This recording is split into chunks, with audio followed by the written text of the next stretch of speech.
আসসালামু আলাইকুম ওয়া রাহমাতুল্লাহি ওয়া বারাকাতুহু। বাংলাদেশ এমন একটি দেশ যেটা আল্লাহর ওলিদের বিচরণ ক্ষেত্র এই বাংলাদেশে, এবং সাহাবীরাও বিচরণ করে গেছেন। 4 থেকে 5 জন সাহাবী এসেছিলেন এই বাংলাদেশে।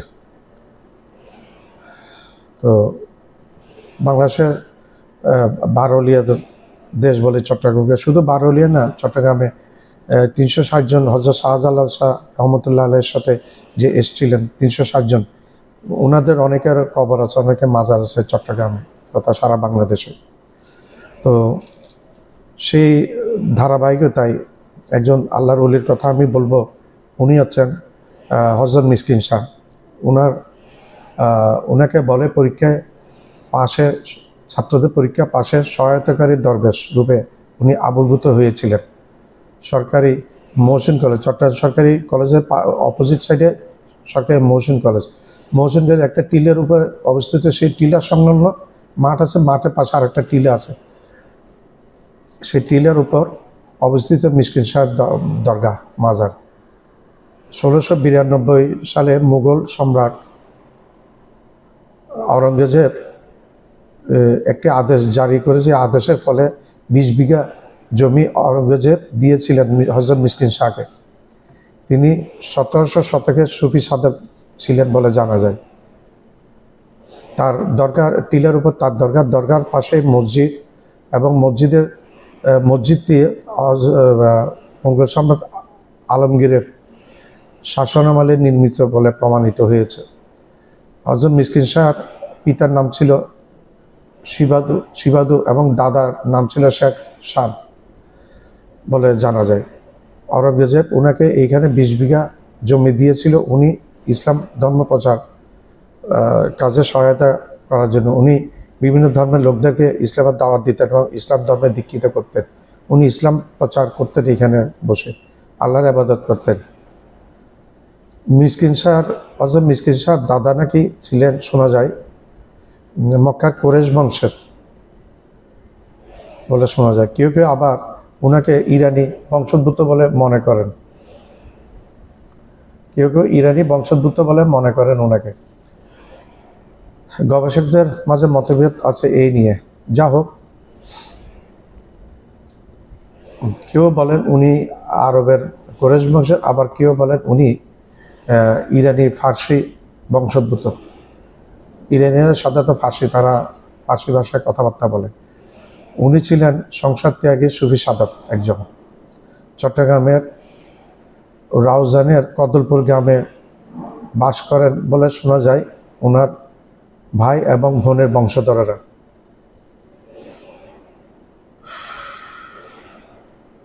প্রচুর মানুষ এই মাজারে আসেন প্রতিদিন জিয়ারত করার জন্য। বিশেষ করে ছাত্ররা, স্টুডেন্টরা অনেক বেশি আসেন।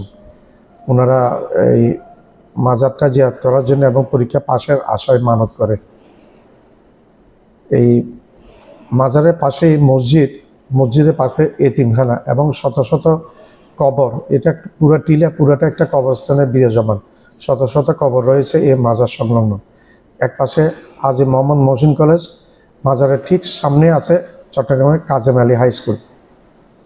আমার চ্যানেলটা লাইক করবেন, শেয়ার করবেন, সাবস্ক্রাইব করবেন, বেল আইকনটা প্রেস করবেন, সাবস্ক্রাইব করতে ভুলবেন না। আবার বলছি, আমার চ্যানেলটা লাইক করবেন, শেয়ার করবেন, সাবস্ক্রাইব করবেন, বেল আইকনটা প্রেস করবেন, সাবস্ক্রাইব করতে ভুলবেন না। আসসালামু আলাইকুম। আমি এখন এমন একটি জায়গায় দাঁড়িয়ে, চট্টগ্রামের সবচেয়ে নামকরা কলেজ, চট্টগ্রাম সরকারি কলেজ, চিরাগ কলেজের সামনে দাঁড়িয়ে আছে এটা। আর আরেকটু এই পাশে চলে গেলে প্যারেড ফিল্ড, আর এইদিকে চট্টগ্রাম কলেজ, নামকরা কলেজ। এই রাস্তাটা চলে গেছে চকবাজারের দিকে। এটা চট্টগ্রাম কলেজ। আজকে লোকারণ্য এখানে, তার একটি কারণ আজকে MBBS পরীক্ষা হচ্ছে, ভর্তি পরীক্ষা। MBBS ভর্তি পরীক্ষা হচ্ছে। এখন যেটা দেখা যাচ্ছে এটা মহসিন কলেজ, কলেজ।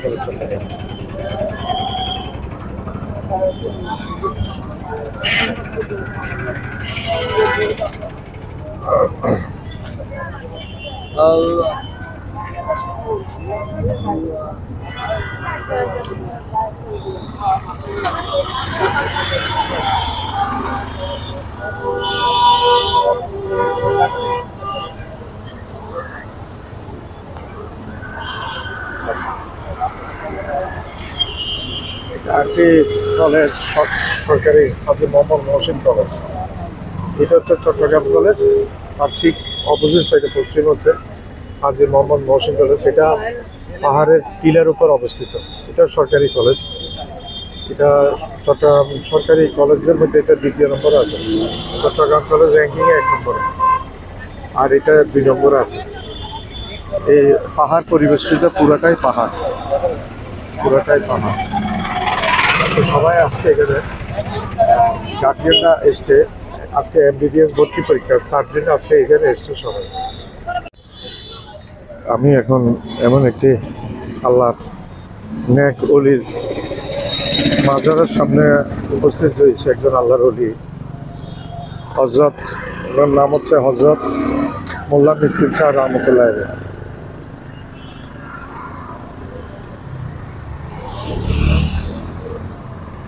এটা এই পাশে চট্টগ্রাম কলেজ এবং এই পাশে এটা হচ্ছে পাহাড়ের উপর মহসিন কলেজ। সেই একই পাহাড়ের আরেক পাশে এই হযরত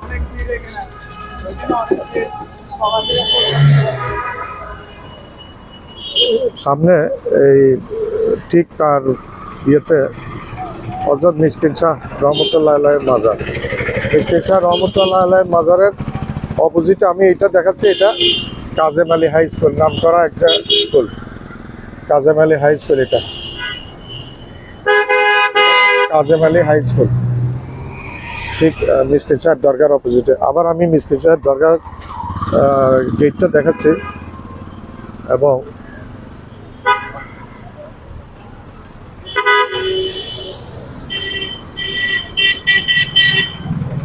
আমি ধীরে ধীরে মিসকিন শাহ দরগার দিকে যাওয়ার চেষ্টা করব। আস্তে আস্তে চলে যাচ্ছে মিসকিন শাহ দরগার দিকে চলে যাচ্ছি।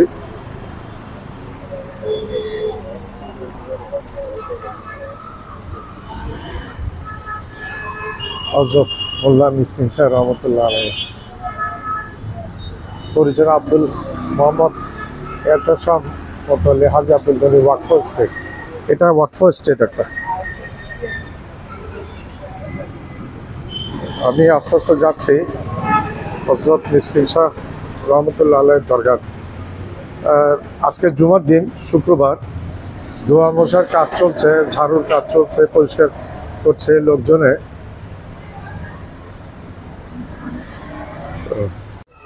হযরত মিসকিন শাহ রহমতুল্লাহ আলাইহির দরগা, এটা পাহাড়ের চূড়ার উপর।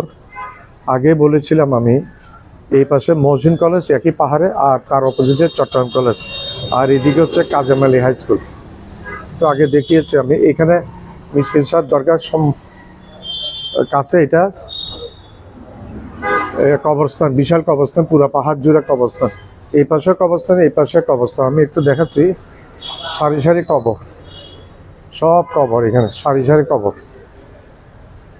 এই দেখেন সব কবর।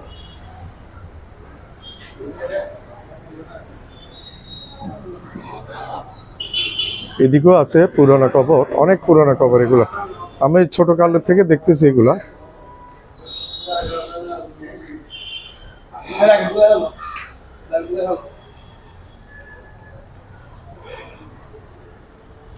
অনেক পুরানো কবর, ভেঙে গেছে, ভেঙে যাচ্ছে। এইখানেও আছে, পুরা পাহাড় জুড়ে কবর, পুরা কবরস্থান, বিশাল এক কবরস্থান। এটাও একটা কবর, একই মিসকিন শাহের উপরে দরগা, এখানে কবরস্থান নিচে। আর একটু উপরের দিকে উঠে গেছি আমি। দেখেন নৈসর্গিক একটা পরিবেশ। আজকে মেডিকেলের ভর্তি পরীক্ষা হচ্ছে চট্টগ্রাম কলেজ, মহসিন কলেজে, এই জন্য প্রচণ্ড ভিড় আজকে রাস্তায়। যাক, আমি ধীরে ধীরে উপরের দিকে ধীর পদক্ষেপে আমি উপরের দিকে আস্তে আস্তে উঠার চেষ্টা করছি। এবং উঠে যাচ্ছি আমি।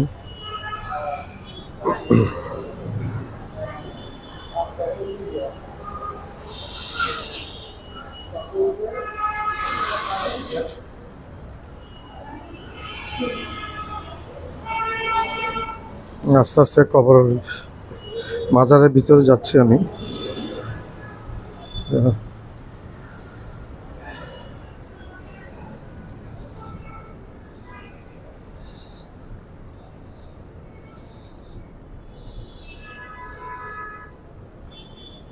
উপরে উঠে গেছি আমি মাজার প্রাঙ্গণে। আপনাদেরকে দেখাচ্ছি আমি সব কবরের সারি। একদিন আমার আপনারও একই অবস্থা হয়ে যাবে। আজকে হেঁটে বেড়াচ্ছি, ওরা দেখছে আমাদেরকে। আমার আপনার পরিণতি এটা অপেক্ষা করছে, স্বাভাবিক একটা। ভিতরে একটু, এটা মাজার সংলগ্ন মসজিদ, মসজিদের ওই পাশেও মসজিদের অংশ আছে, এটাও মসজিদ সংলগ্ন অংশ। আমি ধীরে ধীরে যাচ্ছি কবরের দিকে, মাজারের দিকে। হযরত মিসকিন শাহ রহমতুল্লাহ আলাইহ।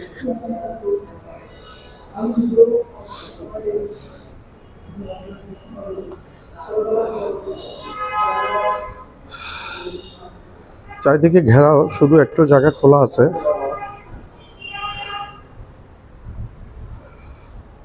আসসালামু আলাইকুম ইয়া আহলাল কবর। আসসালামু আলাইকুম ইয়া আহলাল কবর। এইটা হযরত মিসকিন শাহ রহমতুল্লাহ আলাইহির কবর। আসসালামু আলাইকুম ইয়া আহলাল কবর। আসসালামু আলাইকুম ইয়া আহলাল কবর। আসসালামু আলাইকুম ইয়া রাসূলুল্লাহ। আসসালামু আলাইকুম ইয়া রাসূলুল্লাহ। আসসালামু আলাইকুম ইয়া হাবিবাল্লাহ। আসসালামু আলাইকুম ইয়া রাসূলুল্লাহ। আসসালামু আলাইকুম ইয়া হাবিবাল্লাহ। হযরত মিসকিন শাহ রহমতুল্লাহ আলাইহি, শোনা যায় ওনাকে সম্রাট অরঙ্গজেব পাঠিয়েছিলেন এখানে, বেশ কিছু জায়গা দিয়েছিলেন ইসলাম প্রচারের জন্য। এবং উনি এখান থেকে মানুষকে, বেশিরভাগ এখানে অমুসলিম ছিল, বেশিরভাগ মানুষ অমুসলিম ছিল, যার কারণে ইসলাম প্রচারের জন্য ওনাকে পাঠিয়েছিলেন। এবং উনি এখান থেকে এবার আল্লাহর ইবাদত করতেন এবং ইসলাম প্রচার করতেন। অনেক বিধর্মীকে উনি ইসলামের দাওয়াত দিয়ে ইসলামে কবুল করিয়েছিলেন।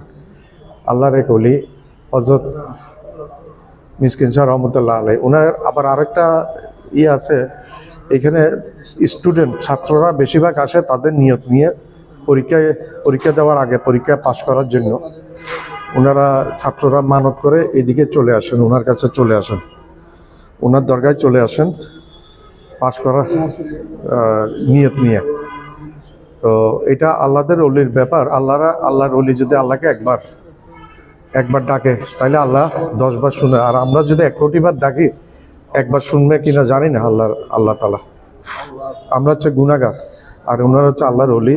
তফাৎটা হচ্ছে এই, ওনাদের ডাকে আল্লাহ সাড়া দিবে ডাকার সাথে সাথে। আমরা ডাকলে সাড়া দিবে না, তেমন হয়তো অনেক লেটে সাড়া দিবে, কারণ আমরা গুনাহগার মানুষ, গুনায় ভর্তি আমাদের জীবন। ওনার আরেকটা হচ্ছে, উনি পরীক্ষা পাশ করার আল্লাহর ওলি, এটাও শোনা যায়।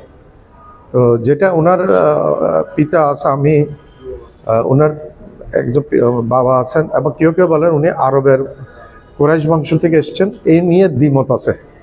আবার কেউ কেউ বলেন উনি ইরান থেকে আসছেন, উনি ফার্সি বংশোদ্ভূত, ইরান থেকে এসেছিলেন, কেউ কেউ বলে। এটা নিয়ে দ্বিমত আছে, মানুষের মধ্যে দ্বিমত আছে। তো কোনটা, দুইটা মত যেহেতু আছে, বোঝা যাচ্ছে না কোনটা ঠিক। তবে আমরা কুরাইশ বংশের এটাও আমরা ধরে নিতে পারি, ফার্সিও ধরে নিতে পারি। আর কুরাইশ বংশ হলে হয়তো হুজুর পাক সাল্লাল্লাহু আলাইহি ওয়াসাল্লামের ওই দিক থেকে উনি আসার সম্ভাবনা বেশি আছে। আর ফার্সি থেকে আসলে, ইরান থেকে আসলেও এরকম, ইরানেও অনেক চলে আসছেন ওইদিকে। তো আমরা সবাই এসে আল্লাহর ওলিদের কাছে প্রার্থনা করি। ওলিরা দেওয়ার মালিক না, দেওয়ার মালিক আল্লাহ রাব্বুল আলামিন। ওলিদের কাছে যদি আমরা বলি একটু আল্লাহকে সুপারিশ করার জন্য, আল্লাহ সেই ক্ষেত্রে সুপারিশটা করেন। সুপারিশটা করলে ওলিরা খুব দ্রুত, আল্লাহকে সুপারিশ করলে ওলিরা আল্লাহ খুব দ্রুত সেটা ধরেন। তো এখানে ছাত্রছাত্রীরা অনেক নিয়ত করে আসে, ফুল নিয়ে আসে, কেউ মালা নিয়ে আসে, কেউ তালা বেঁধে দেয়। এই যেখানে তালা দেখাচ্ছি আমি, এই তালা দেখেন কি নিয়ত করে তালাটা বাঁধছে জানি না, এটা কতটুকু ইয়ে আল্লাহ আলম, আল্লাহ রাব্বুল আলামিন জানে। আমার চ্যানেলটা লাইক করবেন, শেয়ার করবেন, সাবস্ক্রাইব করবেন, বেল আইকনটা প্রেস করবেন, সাবস্ক্রাইব করতে ভুলবেন না। আবার বলছি, আমার চ্যানেলটা লাইক করবেন, শেয়ার করবেন, সাবস্ক্রাইব করবেন, বেল আইকনটা প্রেস করবেন, সাবস্ক্রাইব করবেন, সাবস্ক্রাইব করবেন, সাবস্ক্রাইব করবেন, সাবস্ক্রাইব করতে ভুলবেন না।